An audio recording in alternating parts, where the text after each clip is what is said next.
И министерот за образование и наука Абдулати Мадеми седна во училишна клупа. Тој вчера присуствуваше на пуштањето во употреба на реновираното основно училиште Луиќ Гуракуќи во Желино. Реновирањето е изведено со средства на општината, локалната самоуправа и бизнес заедницата.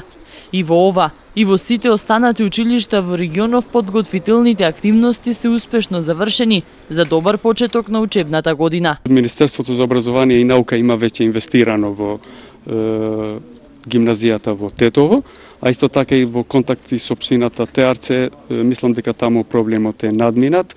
Меѓутоа, овие не се единствени училишта кои можеби имаат потреба за инвестирање, има и други. Успеавме на некој начин да ги надминеме проблемите со исклучување на неколку училишта од ЕВН.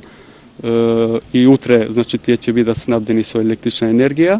Меѓутоа, тоа останува понатаму заедно со општините да ги разработиме моделите, да не ни се повторно проблемот со снабдување со електрична енергија, меѓутоа и некои други проблеми во образование. Под засилени хигиенски мерки и дезинфицирани училници, поради појавата на заразна жолтица, ќе започне учебната година, изјави Адеми. Имаме препораки од Комисијата за заразни болести при Министерството за здравство, која е дистрибуирана до сите општини и до сите училишта, по кои имах неколку активности кои треба да ги превземат во првиот час од учебната година околу хигиената и некои други објаснувања околу болеста, меѓутоа исто така и околу некои активности околу хигиената, се со цел таа болест да не се прошири кај учениците и кај населението.